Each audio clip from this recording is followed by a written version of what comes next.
This will probably be a short video, but I wanted to get this out real quick because I just got off a interview with Taylor Desson, the tech community's favorite tech recruiter. You know how much we don't like recruiters, but we all like Taylor. Taylor Desson and Will Kelly, those are our faves.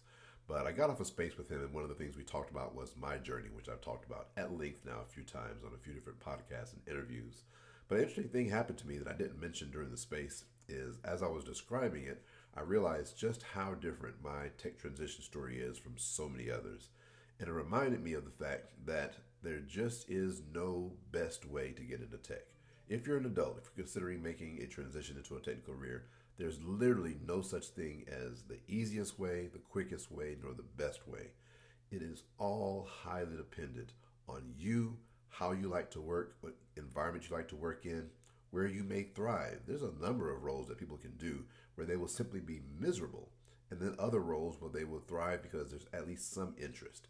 I'm not going so far as to say you have to be completely passionate or just in love with your career field or your chosen technology choice, but there should be some interest. Otherwise, the money can't make up for a certain amount of bad days and horrible and miserable days. So think about that when you're thinking about making a transition into tech. Doing the work, we talk about that all the time. That's a huge part. Like, you can't just throw that out.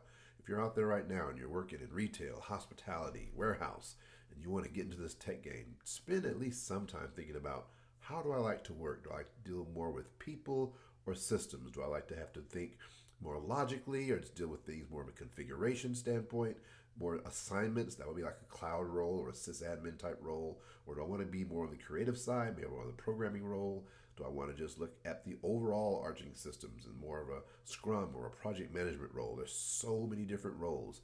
And once you figure out what's going to be the best fit, then you look at what you have now in terms of education and experience and see, hey, how much of this can transfer directly and how much do I need to learn new things? That's different for every person. There's not a exact medicine or prescription that I just give you this and then you're in tech. That does not exist. So my path becoming a web developer will work for a lot of people. For a ton of people, there's no interest. There's no desire to be coding. That doesn't mean they can't be in tech. They just need to find what their thing is. And that is a process of discovery thanks to Google, ChatGPT, or even just going to your local meetup and talking to people that you can learn more about really quickly. Awesome place to learn about that also is in conferences.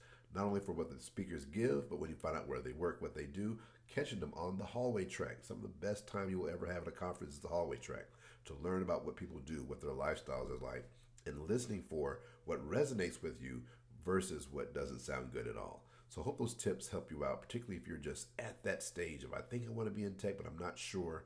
Spend the time, and no one can just tell you the answer. And if someone does just tell you, oh, you should be a developer, you should go into cyber, like, they don't know you. You know you, and you should be able to bring some aspects about yourself to people beyond just saying, okay, I work at Taco Bell as a cashier. What can I do in tech? That's not enough. Here are the things that I know. Here are the things that I'm good at doing. Here's the type of environments I like to work in. Here's the type of things I like to do. I always say people who like solving puzzles, if you have a penchant for liking solving puzzles, logic games, if you used to enjoy brain teasers in school, in grade school, you probably have some of the characteristic traits to be good at programming. It doesn't mean you're going to like it, but you at least have some of those inner characteristic traits. And there's different traits that work well for all sorts of positions. And I promise you, if you dig deep enough, you'll probably find one for you.